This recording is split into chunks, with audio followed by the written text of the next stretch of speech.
Good morning, everyone. I think I should be on speaker now. So good morning, everyone, and I hope it should be 11. Can someone confirm? Yes. Okay, I start again. Good morning, everyone, and I hope all of you had a great and relaxing bank holiday weekend.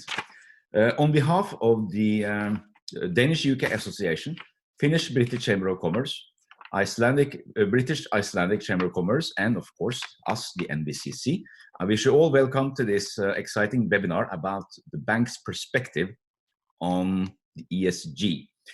And what a great panel we have today. But I leave it to the moderator, Cecilia Luros, Managing Partner of Rowan Tree Capital, to present our panel. Cecilia? Thank you very much, Kira, and thank you also to the Norwegian Chamber of Commerce for hosting today's webinar. Thank you also to the Danish, Icelandic and Finnish chambers for helping us organize and support this discussion. So it's a real pleasure to be here today with a panel of leading thinkers and practitioners in the ESG space.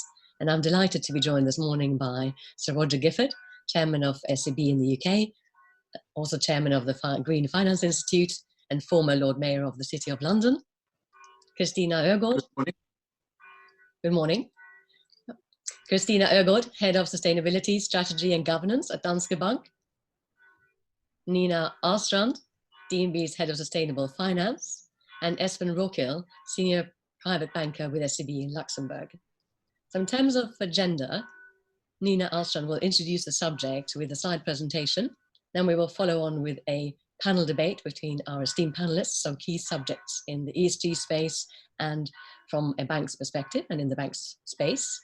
But before I leave the floor to you, Nina, I just want to thank those in the audience who have sent in questions before the event. If you'd like to ask any questions during the event, please do so by putting them in the chat, and then we will do our best to cover those questions during the conversation. So please, may I introduce Nina Ahlstrand, DNB's Head of Sustainable Finance. Thank you very much, Cecilia. I hope you can all hear me. And thank you to the NBCC also for hosting this seminar. And I will now try to share my slides, hopefully working as they should. If someone could confirm that you see them, that would be great. Perfect. Yep. Perfect. Thank you very much. Well, as we all know, the importance of environmental, social and governance factors, or ESG, has certainly increased exponentially over the past few years. And sustainability has gone from a nice to have, really, to a need to have. And we see almost daily ambitious statements from corporations as well as investors on how they are aligning their businesses to the Paris Climate Agreement as well as the UN Sustainable Development Goals. Like this one, for example, from BlackRock back in January. The world's largest asset manager has chosen to put climate change at the heart of their $7 trillion strategy. Quite remarkable, I would say. And consumer behavior, public opinion, it's certainly shifting, and having a clear focus on sustainability is more or less becoming a prerequisite for remaining relevant, competitive, and in the long run also profitable. And the investor preferences, they are certainly shifting. And to illustrate the speed of this shift, I brought a survey from EY that was published last year, where they have asked investors globally how a set of ESG-related disclosures would impact their investment decisions. And here to the left, you see the list of disclosures, and here is how the investors responded in 2017. In the middle there, you see risk from climate change, where 8% of the respondents said that they would rule out such an investment immediately. Fast forwarding 12 months, that number is 48%, a massive change in only 1 year's time.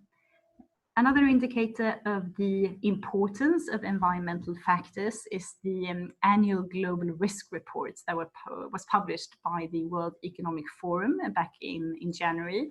And then, as you can see here, environmental risks, i.e. the green boxes, they were highlighted as the main threats against the world economy, holding all of the top 5 places of this annual ranking. First time ever that one category of risks was actually in the top 5. As you can see over time, the trend is pretty clear. The year before it was in the top 3, and the year before that in the top 2. And then, of course, what does this mean for banks like ourselves? And it has become quite clear that ESG risks are material risks, and they may have a significant impact on financial values. And just as we assess any other risks, we also include ESG in our risk assessment process when lending money to clients. We look at both the ESG risks and the opportunities facing a certain company. And this can, of course, cover a wide range of factors. As you can see here, a few examples. They are often very context specific, depending on the type of client, the sector, and as well as the country. And this, of course, requires quite a lot of information using various ESG platforms, company reports, but the most important part is often, as in many other things, simply having an active dialogue with our clients.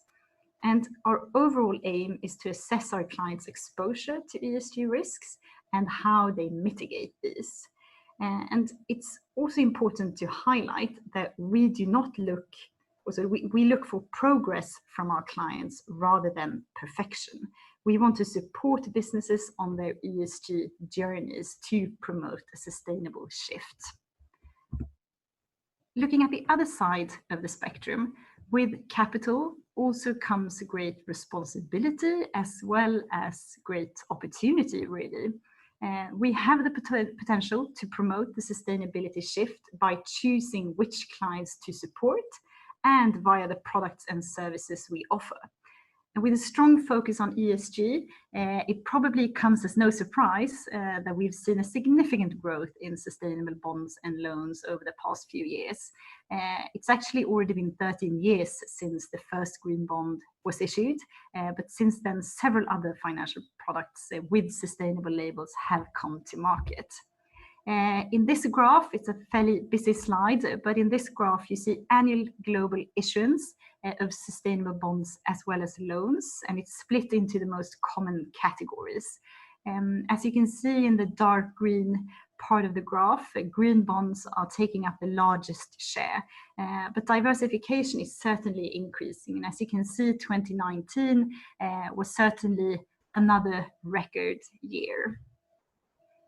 In some of these products, proceeds are earmarked for specific purposes with environmental or social positive impact, and in others, the pricing instead is linked to sustainability-related KPIs, such as, for example, emission reduction.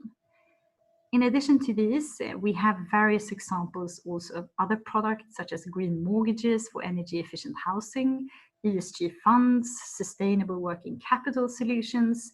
The list goes on, and it's likely to continue growing as well.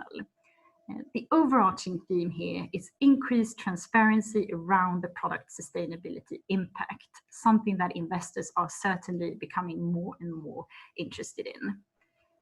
This market, it has so far been fairly unregulated. It's been relying on market-driven standards, best practice, but this is starting to change, especially when it comes to the definition of green, where new EU regulations are on the horizon. I will not go into this in too much detail, then we could certainly be here all day, but the EU is certainly pushing a very ambitious sustainability agenda. And when the Paris Agreement was signed, it was quite clear that vast amounts of capital, both public and private, would need to be invested in environmentally sustainable activities to ensure the goal was to be reached.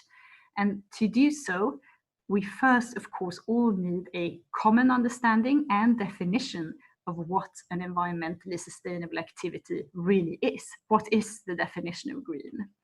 And this is where the taxonomy comes in. And back in March, the final proposal was published from the technical expert group that has been working on this for almost 2 years. And the taxonomy really is the centerpiece of the EU's action plan for financing sustainable growth. It can be seen as a catalogue with technical screening criteria for defining green within a number of sectors. It's also meant to be a dynamic catalogue or a dynamic tool that should develop over time.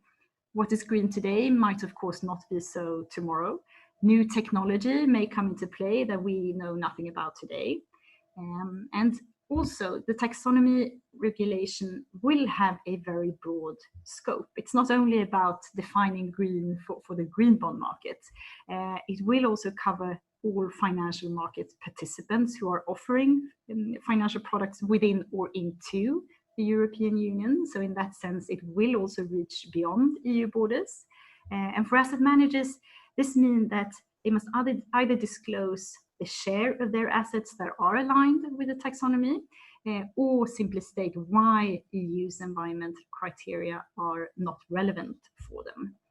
Secondly, this also covers companies that are subject to the non-financial reporting directive, and they will need to disclose the share of their turnover as well as investments that are taxonomy aligned. And to qualify as a green activity in line with the taxonomy, the activity must substantially contribute to one or several of EU's environmental objectives, which you see here to the right. There's 6 of them. Also, it must be shown that the activity does not cause any significant harm to any of the other environmental objectives. And the taxonomy provides technical screening criteria for conducting this analysis. Thirdly, there's also a social component to the taxonomy in the sense that an activity must also comply with minimum social safeguards to be aligned with the taxonomy. Currently, the taxonomy proposal focuses on the following sectors that you can see here, but more will also be added over time. And criteria for these sectors that you now see on the slide, they will be incorporated in delegated acts from the EU adopted in December 2020, so this year, and then with final implementation in December 2021. And it should also be mentioned that the taxonomy is based on the overall aim of reaching the Paris Agreement, but that does not mean that an activity not qualifying as green in the taxonomy is automatically brown. I think that's very important to highlight. Quite often, it will mean that this activity still has some way to go before it's in line with a relevant trajectory to reach the Paris Agreement. And funding for such transition activities with the aim of getting in line will continue to be highly important going forward. A few things are, however, clearly excluded from the taxonomy, such as storage and transportation that's dedicated to fossil fuels. As mentioned, additional sectors will be added over time. And as a few examples of such sectors that have been mentioned are aviation and shipping, where there's a need for clear transition pathways and criteria for the future. And then, of course, one relevant question to ask in current times is, of course, how the current crisis is impacting the sustainability discussion. From being at the top of many agendas just a few months back, where are we now? And from my perspective, I would actually say that ESG factors might have become even more important than they've been in the past. The current crisis highlights as well as exacerbates many of the challenges identified in the UN Sustainable Development Goals, for example, and the already very large funding gap to reach these goals is growing larger. And this is clearly also reminding us that ESG is more than just the E. There is an S and there is a G as well. And one sign of this realization, as well as of the potentials of the sustainable finance market, is the recent surge in social bond issuance. Several organizations such as the World Bank, the European Investment Bank, the African Development Bank, they've issued such bonds with the aim of alleviating both economic and social impact of the COVID-19 pandemic. And as you can see here, again, this is annual issuance only for green, social and sustainability bonds. Social bonds, which is the white part of the graph, they have certainly been sort of living in the shadow of the larger green bond market, usually corresponding to somewhere around 6 or 7% of the sustainable bond market. But in Q1, they actually represented 23% of issuance. And comparing to last year's Q1, issuance was actually up by 200%, so quite a remarkable development. Hopefully, this is a sign of things to come, and it should also be a welcome development from the growing crowd of sustainability-focused investors. Another result of this crisis is, of course, that we're seeing governments around the world launching very ambitious stimulus packages to restart economies. And here we may very well have a historic opportunity of speeding up the green shift. With large investments and a very clear whatever it takes mentality, the choices currently made will set a precedent for years to come.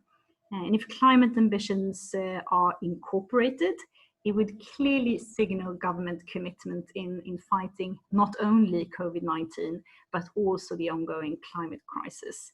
We are seeing positive signs from the EU as an example, as you can see here, but times of crisis can certainly put such ambitions under pressure around the world.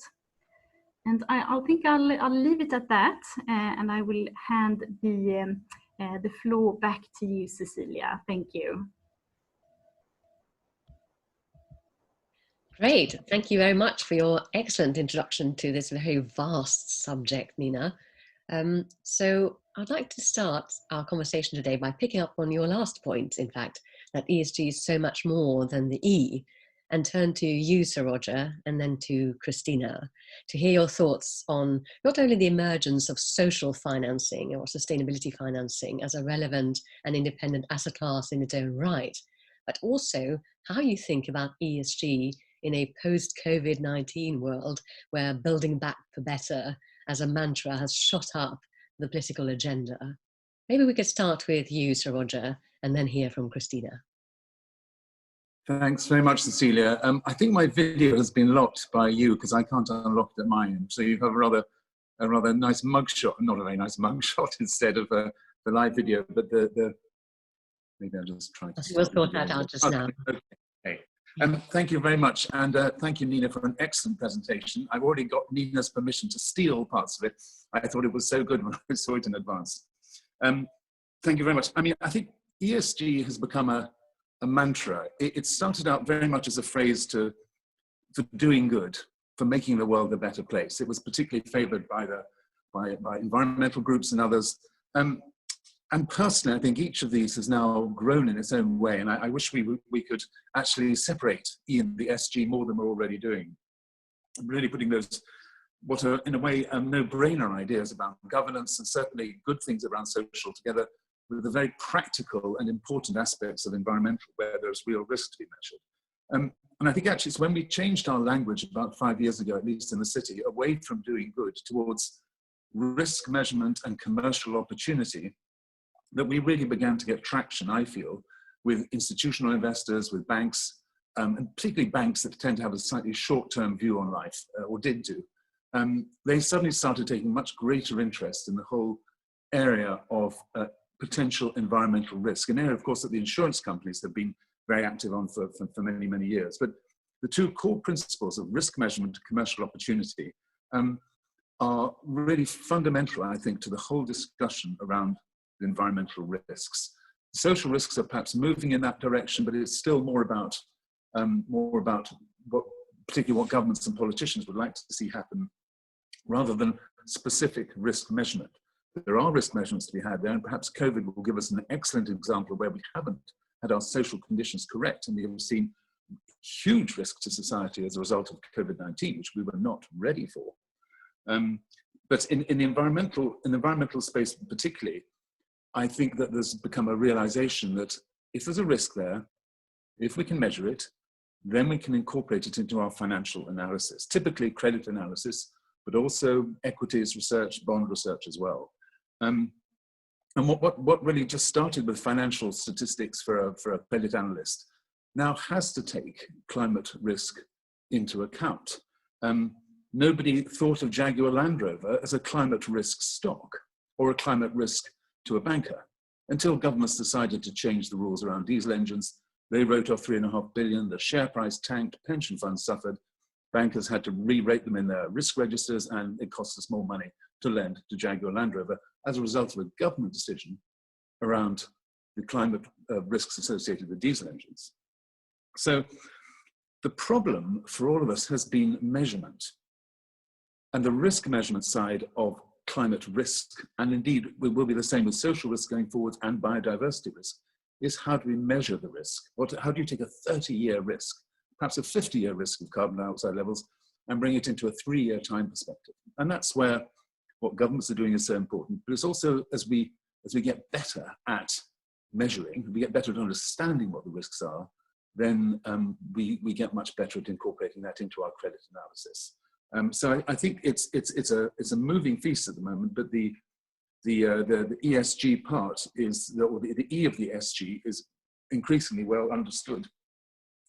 Just briefly on social and governance, I think we know that we're not meant to lend money to companies that use underage labor in Vietnam. And we know we definitely don't lend to companies that haven't signed up for the bankruptcy, the Bribery Act. We haven't yet developed some of our social thinking as far as I think we will do, and I think that will become much more active as we go forwards.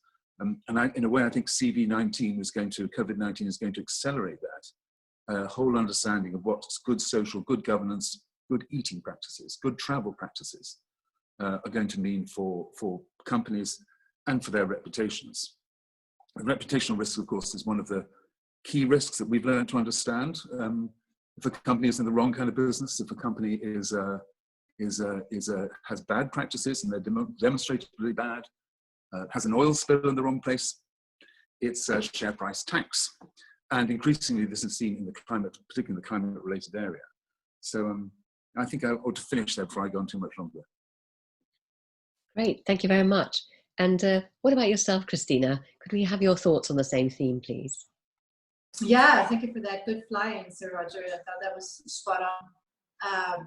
I think that we have a unique chance to build back better right now. And I think especially for the UK, who has a chance for a fresh start, both after COVID-19, but also post-Brexit. There is a unique opportunity to integrate sustainability into the financial packages that will be constructed. I think a concrete example of how this could happen, just in Danske Bank a few days ago, helped issue a green bond for social housing, a green mortgage for social housing for the first time. So a construction project within social housing, which is environmentally friendly and thus gets a preferential interest rate from us as a bank. Because I think it's really important to remember that climate can be a competitive advantage also on a national level. I think the countries who lead the climate transition and who get this right will have a competitive advantage with time with regards to expert knowledge, with regards to expert services, but also with regard to experts products over time. And I think also on the corporate side, there is an acute awareness of this. There was just a joint call in the umbrella of the United Nations Global Compact, where more than 150 global corporations with a total market cap of about $2.4 trillion urged governments around the world to integrate climate considerations into their COVID-19 relief efforts. And noting also that funds focusing on ESG best-in-class companies have fared better through the corona crisis than other funds. I think there is, like Sir Roger also says, very strong momentum both in the public and the private space to get it right post-COVID. And I especially appreciate your comments, Sir Roger, on how COVID could give us a chance to calibrate the S to include the more risks and more maybe tangible risks. For us who have been working with sustainability for many years, there was a concern that the climate risks in many ways eclipsed the whole social aspect, also with regards to human rights and the likes. And I think in that sense, COVID has helped the markets expand their focus and also to start looking more actively into the social space and what are the risks and how can we work to mitigate them. Thank you. Great, thank you very much, both of you, for great introduction and great comments on Nina's presentation. And just following up on that, because I'm just thinking, in the Nordic region, we have historically had, or some countries at least have had some very large exposures to what we today might call brown industries, such as oil and shipping. And I just wonder how you see, maybe in a post-COVID world, how these economies, is this an opportunity for them to reshape and accelerate the reshaping of those economies? Maybe I could ask you to comment on that, Sir Roger. Yes, it is not lost on any of us that some of the least green industries emanate from the greenest part of the globe, which of course is Scandinavia. Actually, I think Nordics are clear leaders in this space, at least as far as environment is concerned historically. Nordic countries, I know Sweden better working for SEB, but I'm sure it's the same in all of them, have had sustainable forestry, sustainable maritime policies in place for decades and decades, much longer than many other countries around the world. And I think that this is also reflected in the way that funds are managed, the way that the Norwegian Oil Fund is now managed. Indeed, the AP funds who led with this many years ago are fantastic leaders, thought leaders actually, in the whole area of integrating environment and environmental risk, environmental degradation risk into investing principles. But I do think that one of the great principles of the EU Taxonomy is to recognize that the incumbents in any particular industry are probably the people who are best placed to lead that industry out of where it is. I was reading just this morning around an article in the shipping magazine about Maersk in the Copenhagen region, incredibly exciting plans for the e-methane and hydrogen fuel propulsion that's going to be recognized around Copenhagen, which will absolutely can make a fundamental difference to the way that shipping is operated and get Maersk to their goal of carbon zero by 2050, as opposed to the International Maritime Organization only aiming for 50% by 2050. And I think that kind of thinking, that kind of driving leadership is typically Nordic, and there's going to be a cost involved, of course, but they're going to, in the end, I think, get a better, cheaper, more efficient fuel and a cleaner fuel amongst anything else. It's a conversation we have regularly with BP and with Shell. They are both in this place. They're both in understanding that they need to do a lot to change the way they're perceived. Equally, I think the big cement companies, the big steel companies are best placed to do the research, to make the investment, to find out how to get the industry cleaner up. They can see what's happening. They don't want to go the same way as the coal industry and have nobody lending any money to them at all. Personally, I think if the coal industry had handled itself better, it could be a perfectly acceptable industry today, but it needs to be clean coal rather than dirty coal, etc., etc. But they aren't. People will not lend to coal. They will not invest in coal. Oil and gas, shipping, steel, cement don't want to get into the same space. So I think I think we might come on to talk about TK tankers a bit later on, because that was a very interesting bond when it came out. But as I say, it's a real strength of the EU taxonomy that it recognizes that the incumbents are going to be the best people to form the solutions. And in that respect, oil and gas companies, shipping companies in the Nordic area are going to be playing a very active role. Yes, great. Yes, of course, we will talk about TK later in the conversation. But first I was thinking that maybe we could just talk a little bit about transition financing, which I know you've also talked a lot about in previous conversations. But what I was thinking about, maybe, Kristina, you could comment a little bit, because you have contributed a lot to the input, or you had provided a lot of input to the expert groups that followed the establishment of the Action Plan on Sustainable Finance in the EU in 2018. And this technical experts group has just finalized their report. It was in March. And they're proposing a framework and taxonomy to guide investors and companies. So really a framework so that can help us to define a set of common performance measurements or standards, if you will, And I just wanted to have your input on how you feel about the new EU framework on taxonomy. Is it enough, or do we need to do more? And does it cover all of the areas? I think we heard from Nina, it didn't cover all of the areas. How do you see this going forward? And also, how do you think about this and how it will shape the EU economy going forward? Yeah, I think the taxonomy, as so well introduced by Nina, is part of a very wide push from the European Commission to channel especially private finance towards sustainable growth, fundamentally. And the taxonomy as such is an important element of this, and will be an important milestone in this work because it creates specific criteria for which activities are considered green and to what extent they are considered green. And that will go across all EU member states. It's worth noting that it's not only oriented towards activities in what we already consider green sectors, it also outlines activities for sectors that are carbon intensive today and outline ways of how they can transition and start transitioning to a greener future.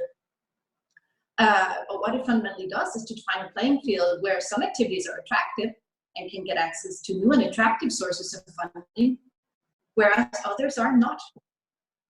Now, not only would this make life easier for issuers and investors who now have a set of criteria and a market standard for what is green, but it will also increase transparency and comparability across investments. At the same time, it also decreases the opportunities of greenwashing, which there have been some concern. But I think if this succeeds, it will really mobilize investors, and it could potentially challenge their estimates of up to the billions in capital support for sustainable objectives. This is a great opportunity for industry leaders in relation to the green agenda. Well, it's not done yet. There are some challenges occurring. As Nina mentioned, the taxonomy has not been finally approved yet. Only for the first steps that are being discussed now, there is a major sticking point on the inclusion of nuclear power. There's a lot more work on avoiding that taxonomy compliant activities are doing harm in other spaces. So, for instance, on the SOG. But also a big obstacle right now is data. So there's limited data available, and therefore the EU is working on potentially integrating requirements into their non-financial reporting directive update, where they are suggesting that companies would actually report on their taxonomy alignment, as Nina touched on. But I think overall, very welcome initiative, aligning the market across the EU, potentially also affecting markets outside the EU. I think if they succeed with this, it can make a big impact on the EU economy, and I believe it will. So very exciting to follow going forward. Great, thank you very much. And hopefully it will just also be implemented outside the EU so that we can potentially have a common framework. But just coming back to TK shuttle tankers. So just for transparency, to mention that all of the institutions today were on the ticket of this green bond issue late in 2019. So I want to just have your thoughts in turn, what you believe has been learned from this transaction, because I think there's a lot of debate around TK shuttle tankers and the fact that there's a sort of a brown operator, if you will. I don't want to classify anybody unduly, but still consider a little bit like that. And then they were issuing this green bond. And initially, I think there was limited take-up, but actually in the end, potentially a success. So I wanted to hear your view on this transaction, and also if a common set of standards would have helped the understanding amongst the investment community of TK's strategy, which I guess, Sir Roger, you mentioned a lot about BP and Shell earlier as well, and this applies to all incumbents. But maybe you could have a quick comment on this, and maybe we could go to Nina first and then followed by Sir Roger. Yes, certainly. This was a very interesting transaction, and I would also say that it's sort of a perfect examples of the dilemmas in the sustainable finance discussion. And because the level of ambition and willingness to implement new technologies in order to reduce their emissions, it's certainly impressive. And it's making these ships among the most efficient ones traveling deep seas. So that is all good. But then, of course, they are transporting oil. And if they had been transporting anything else, we might not be having this conversation right now. And I'm certainly of the opinion that we need to see all sectors contribute to the green transition. As long as there is a demand for oil, or as long as oil is part of the energy mix, I also think we need to do what we can to reduce both the direct, or as in this case, the more indirect emissions associated with this sector. And I think this was also one of those cases where the concept of shades of green really had a value, because this bond was labeled as a light green bond. And also worth noting, of course, looking at the taxonomy, even if it officially does not cover shipping yet, it does say that transportation of fossil fuel, or transportation that is dedicated to fossil fuel, would be excluded. So most likely this would not qualify in accordance with the taxonomy. But it's not brown either, just because of that. Also, I mean, the sort of now quite frequently quoted, as Mark Carney said, that maybe we need 50 shades of green to really succeed in reaching the Paris Agreement. I think this is certainly one of those examples. If we only invest in the assets that are sort of already past the finish line, so to say, we might not actually reach the finish line. I think we also need to make sure that we invest in the transition. But of course, various investors have various mandates and sustainability strategies, and this is not a transaction for everyone, but for some it was very, very important to see the green label on this transaction. Yeah, I think Nina's exactly right the whole way through. I think 4 new oil tankers was always going to be controversial. Anything else, and this finance would have been, I think people have even accepted that it was a light green bond. Actually, when it came out, we weren't talking about transition finance in quite the same way. And already I think the dialogue has moved on. If we call that a transition bond, people understand it much better. And the fact was that we wanted to fit it into the green, the shades of green discussion. And if we somehow got away from light green, which it officially was, and got full accreditation for that, and called it a transition bond or something else, Nina, I suspect it would be it might be even a slightly different story today. The fact is the bond got sold. It was a successful issue. And we got 4 fantastic new tankers, which are absolutely pretty well state-of-the-art in terms of cleanliness and for the moment, the right kind of carbon balance. Let's see what happens in 10 years' time. They may look very old-fashioned then, but for the moment, they were absolutely excellent ships. So the fact is they were oil tankers as well was just a bit controversial.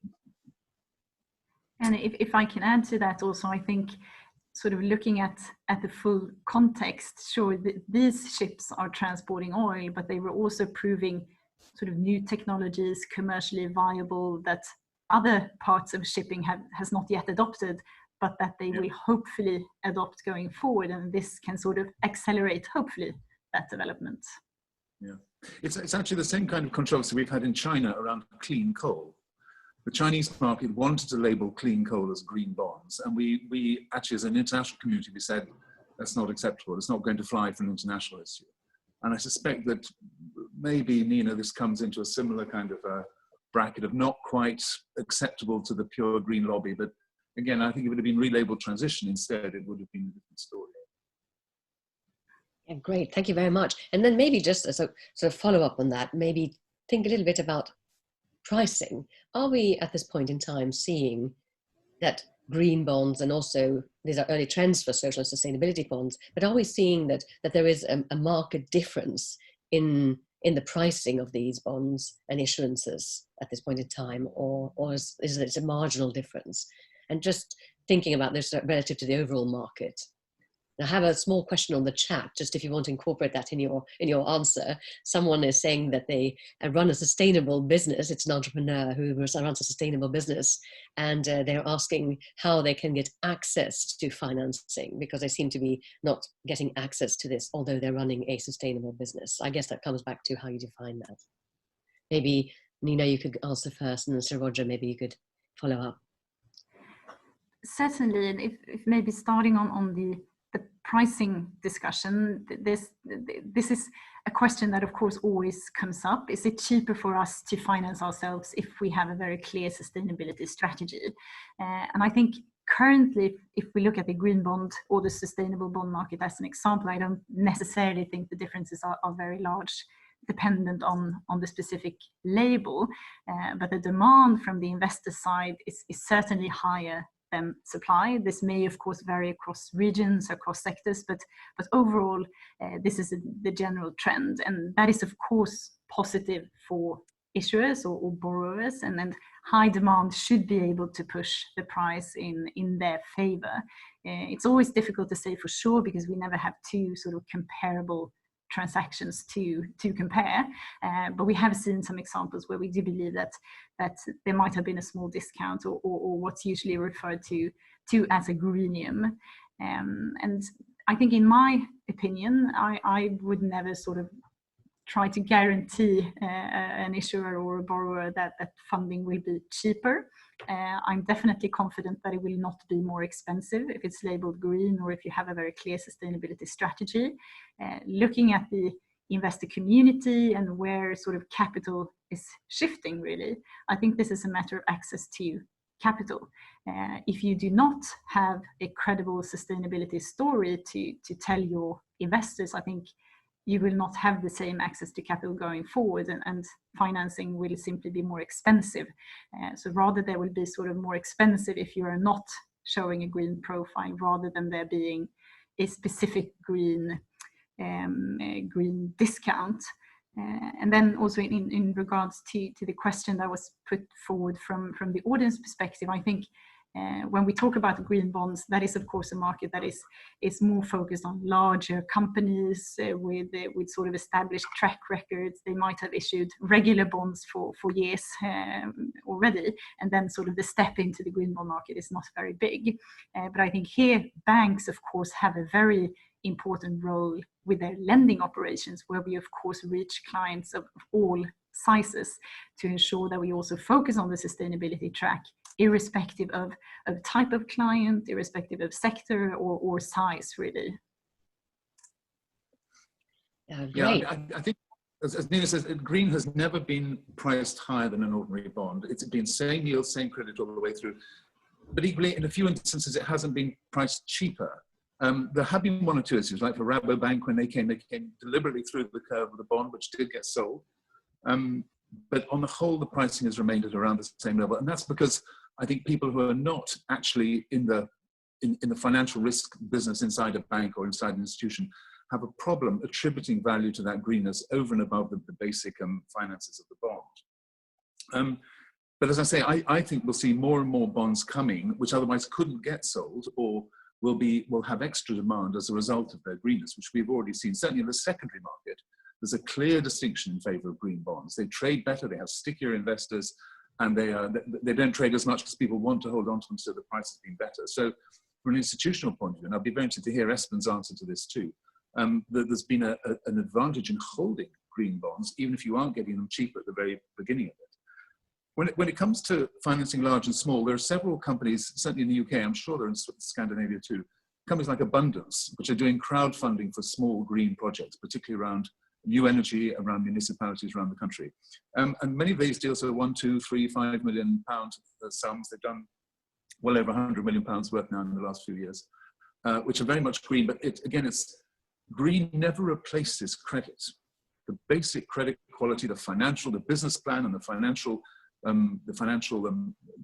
have to stack up in every project, whether it's beautifully green or beautifully ungreen. You're never going to get around the basic credit issue, I think, of a product. So green is an add-on, it's a risk element. It's very important. It's increasingly going to be looked at.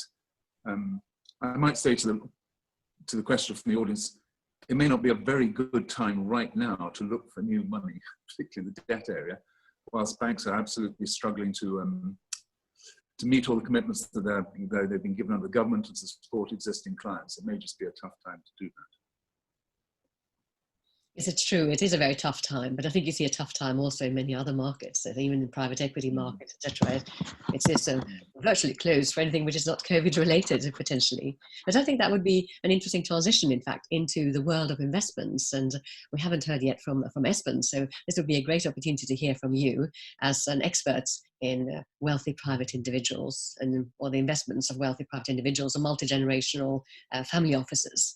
So just hear what you think about ESG investments, and is it so that private individuals are now more interested in ESG as an asset class? Maybe they've always been interested, and if so, is there a shift from the E to the S and to the G, or is it a generational thing? Maybe we could talk a little bit about that, Espen. It would be great to hear your thoughts about that. Yeah, with pleasure. It's definitely been a rise in interest over the last, it's been over the last, say, 5 years, and a significant increase. And I think that it's with great joy you can look at what happened first in 2019, when sustainable investment strategies outperformed in a boom market, and you can as well see how now in 2020 that sustainable investment in general delivered or performed better in the downturn, and as well rebounded quicker. So I think that you've had a transition from where a lot of investors were kind of looking for their emotional return in the past.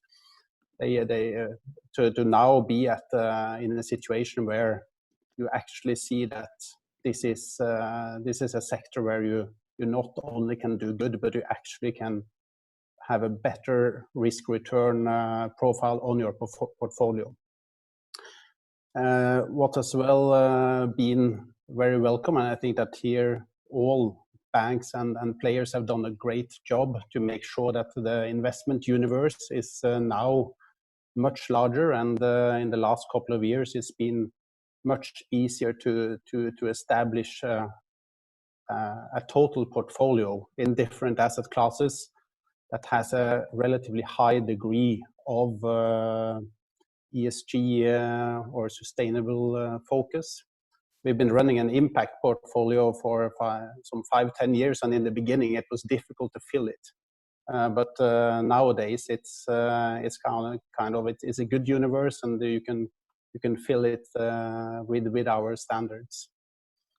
Among the trends, you can say that there's been kind of gradually over the years from the past kind of a ESG exclusion, that they did not want to invest in certain companies, to now that this is kind of something that all companies have to comply with, and you definitely need to think more about sustainability, and even kind of my favorite impact, that you actually see that there is a second purpose of running a business. I think that there is a difference in among generations. It's clear that the younger generations are much more focused on this. At the same time, you have that for obvious reasons, the older generation, they sit on more of the funds and more of the decisions, but they are gradually being influenced by the younger generation, and as well that I think that many think about the assets that they will at one stage will pass on, that they make sure that they look relatively good before it's passed on. So that one comment is that I personally don't really like to look at ESG as an asset class in itself. I think that as an investor you look for good companies, and a good company should have a clear ESG strategy, a clear sustainable strategy, and optimally all companies should make sure that their business plan and the way they operate, they make the world a better place.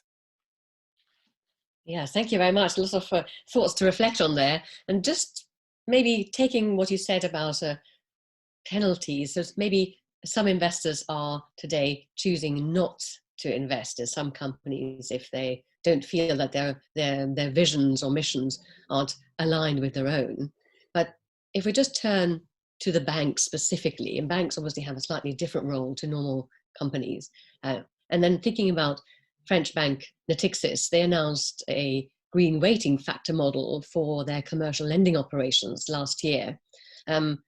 And you've been a long advocate of Pillar 1 relief for the banks. It's as a way to incentivize the banks to reshape their loan portfolios, Sir Roger.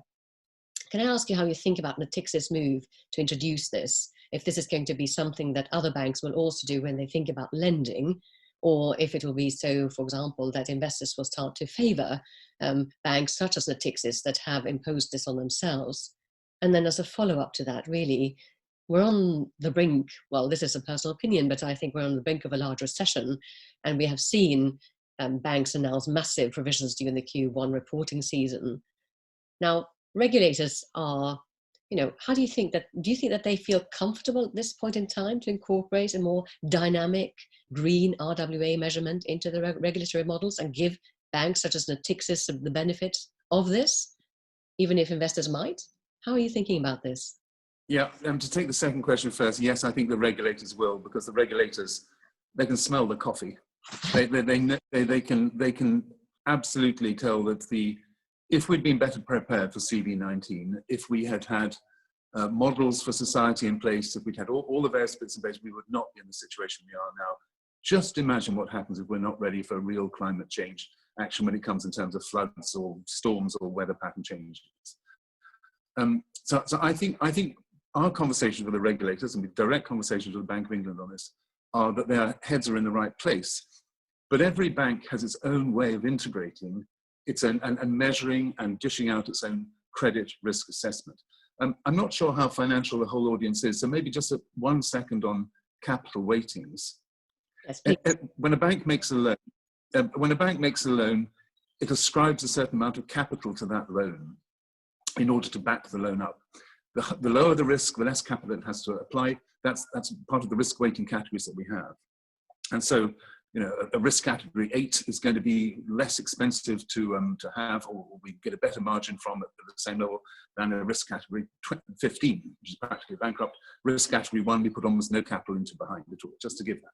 So what capital we apply to loans is very important. And the green weighting factor is a way of directly affecting that. And I like that way of thinking.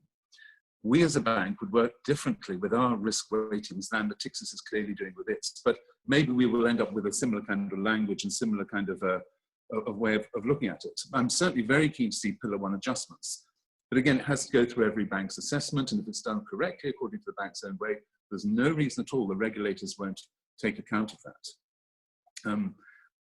And I think if we do it that way through the established credit committee, then every one of us, we integrate climate risk at the very heart of what we do, rather than having it as a separate department. It always makes me very suspicious when I meet a sustainability officer from a bank or an institution, because I know that it's separate to the main body of the business. I want to see sustainability integrated throughout the business, not in some department over at the side.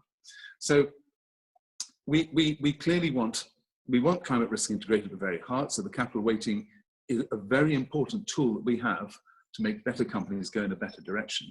And actually, there's now quite a strong market in syndicated loans, for instance, where the loan margin is reduced if a company hits certain sustainability targets.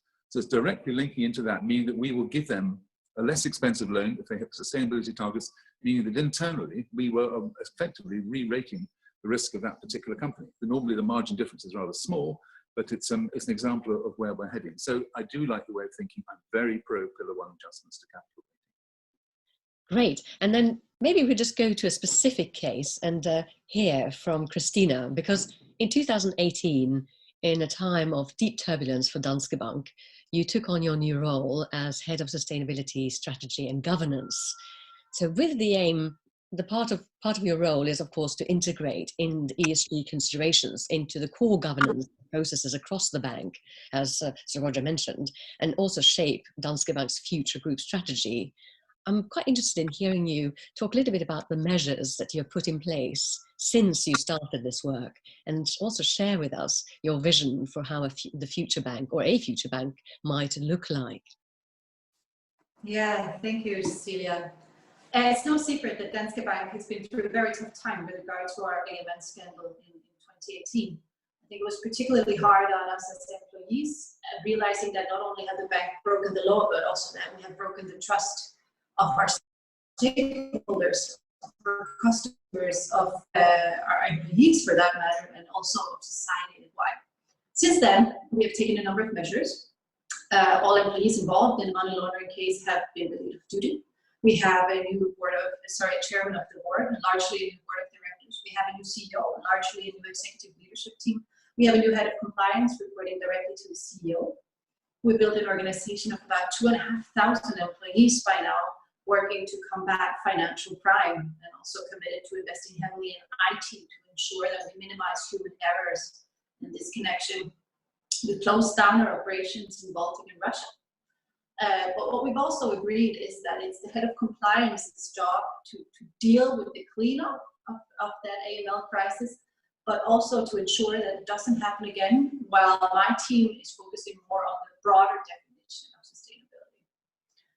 And I think it's interesting to know that before this AML crisis hit, Danske Bank had already started increasing their ambitions on sustainability. Back then, it was driven by a recognition, as Sir Roger touched on, that ESG was moving from a more reputational risk space to a real financial space where it's real financial risk, but also real financial opportunities connected to working on ESG. I think the crisis also made us more acutely aware that beyond the financial aspects of ESG, it's also a question of what bank you fundamentally want to be. Our strategy has always been to integrate sustainability into the core, as Sir Roger speaks to. Instead of building a large central team, we want to strengthen the sustainability skills of our experts, of the asset managers, of the relationship managers, so that they who know our customers the best from a financial perspective also can help them see which sustainable finance solutions we have that can then help our customers to become more sustainable. Building on that philosophy, we now have over 60 colleagues in the bank working full-time on sustainability. We have significant teams in asset management, in risk management, financing departments, who then also work to address all their colleagues within ESG and sustainability questions. Because just like Sir Roger said, there's no use having a central team, a bank alongside the bank, if you will. You need to integrate it into the heart of the business. Result-wise, this led us to be ranked top 10 globally in the Bloomberg Green Bond League table last year. So I think in that sense, it's proven a sound strategy. I won't talk and take up the time on talking about how Danske Bank, we have a vision. We have set 7 targets on sustainability that are parallel to our financial targets. They're integrated into our remuneration policies. But I'd like to speak just 1 minute to more generally where I see banks in the future. And that's an open banks and not my bank as such. I see that impact and transparency are the key words. Sir Roger was touching on it earlier, that impact from financial institutions, especially Universal Bank, is so massive. Via the asset management we have, via the lending, we have a massive impact on the societies around us. And understanding as a bank where you have a positive but also a negative impact, it's just imperative. So for instance, banks can have a positive impact via their green financing, but a negative impact by financing coal, even if it is clean coal, like Sir Roger touched on. It can have a positive impact by supporting social housing, but a negative impact by also supporting companies who perform human rights breaches. So what's important is to start understanding that impact and mapping it out and creating transparency to the markets. And then the next step is to set hard targets for it. I think it's interesting. It was an interesting case with JP Morgan Chase recently, where they have announced a target to allocate about $200 billion USD to green financing over the coming years. But very quickly it was pointed out that they have allocated about $260 billion US for carbon intensive industries over the last few years. And that kind of dichotomy of promises and what happens is being called out, and eventually there was a shareholder proposal at their AGM to align their lending book to the Paris Climate Agreement, which would be super aggressive for their current position, and that was narrowly escaped by a very thin vote. So I think that's the sign of a trend that will persist towards banks. Essentially, our bank stakeholders are investors increasingly, customers increasingly, but also the employees working for these banks. Society at large expect banks to be very conscious about their positive and negative impact, set targets for increasing deposit, and set targets for decreasing the negative impact. And rightfully so. We need to produce impact beyond profit. And I think that, combined with the massive impact that the banks have, that's what makes it so challenging, but also so exciting to work in this space in the bank. Thank you. Thank you very much, Kristina. So maybe quickly from you, Espen, before we go on to Sir Roger for some closing remarks on banks and the role of banks in society going forward. How are your clients feeling about the bank sector at the moment in terms of investing in the equity and bond markets? Do they feel confident that banks are delivering, or are they not feeling that? I think that it really depends, and maybe I can just connect it to one of the questions from the audience, referring to that there is a general perception that big institutions and banks is mostly talks and PowerPoints, and what can be done about it. And I think that one thing to do is to vote with your wallet and your investments. Make sure that your pensions are invested in a fund that actively works with the companies to deliver on their promises, like what was done in the case of JP Morgan earlier on, like was mentioned. And I think that we as humans, we must never underestimate what we can do with to decide what we spend money on, how we save, and it really has an impact, especially when many of us do it. So vote with your feet, really. Sorry? Yeah, yes. Vote with your feet, really. Vote with your wallet. So thank you very much. Yes.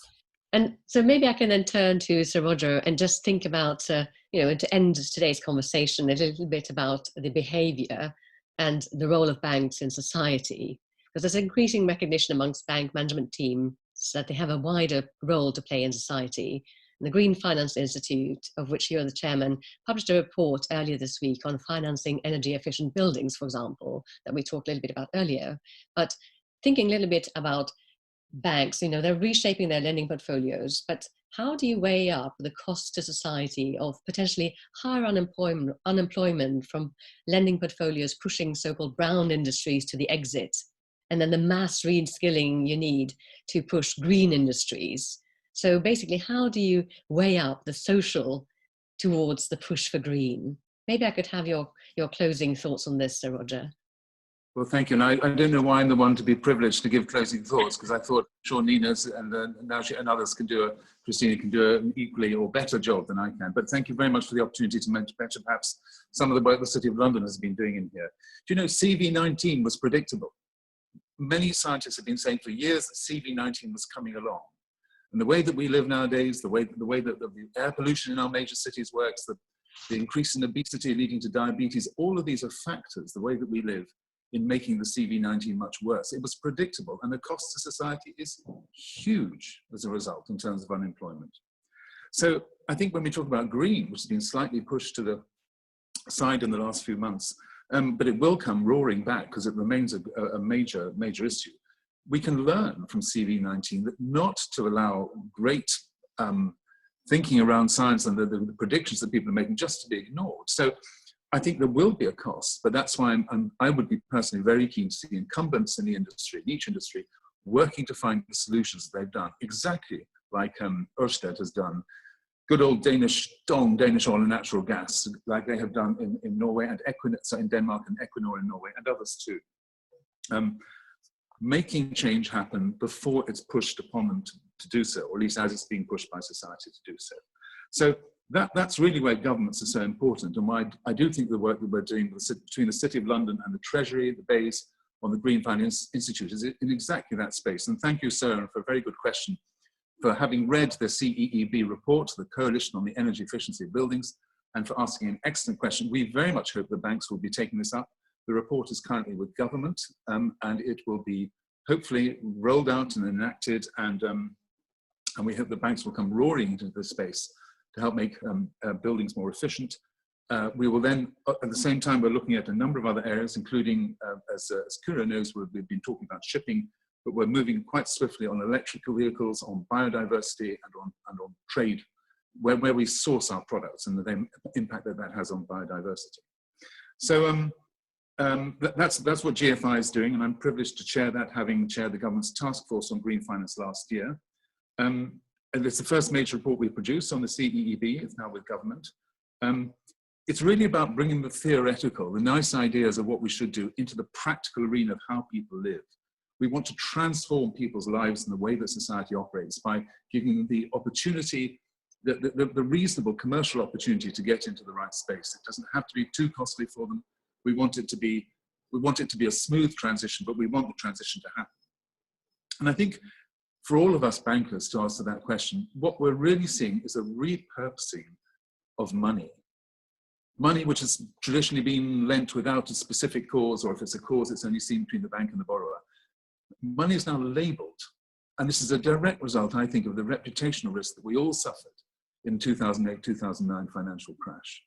And the idea of having a product that is labeled green and independently verified as green or social or blue, we've even had purple bonds out there, having that label is very attractive to a banker who can demonstrate to the public and to the shareholders, look, what I'm doing is a really good thing. It's independently accredited for doing so. And it's been a revolution, I think, in the way that we bankers are thinking about money and the way that we are being accountable to the public, all the way now down into our lending portfolio, short and long, and increasingly in the way that we report to shareholders. It was very interesting that JP Morgan did not accept a shareholder proposal to issue a sustainability report this time around. I wonder how long they will manage not to produce that report going forwards.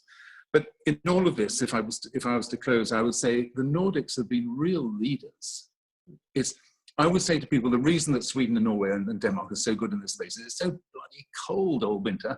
They've had to have better houses and better efficiency, better heating systems, and which are more efficient for decades. And they are real leaders. And I take my hat off not only to the Nordic societies and the Nordic companies, but also to the governments and to the banks for the work that they're doing in this space. I'm really very proud to be part of that and to have brought a little bit of that kind of thinking to London and working now with the Green Finance Institute. I hope, sir, and we will see lots of activity coming out of the CEB report and future reports to come. It's only just been handed into government, but as I say, well done the Nordics and well done the Norwegian Chamber for organising this event. Thank you very much. Thank you very much to all our participants, and also it's been a wonderful and very highly enjoyable and enlightening conversation today.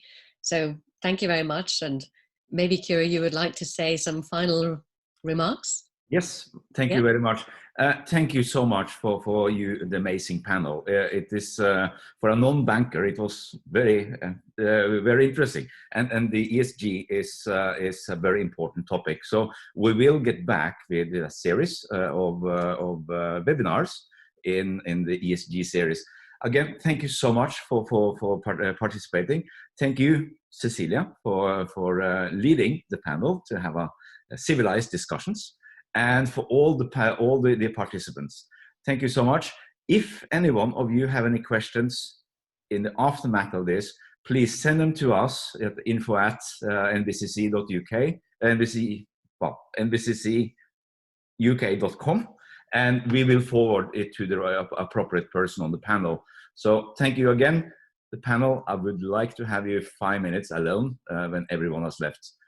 Thank you. Have a great day, all of you. Goodbye.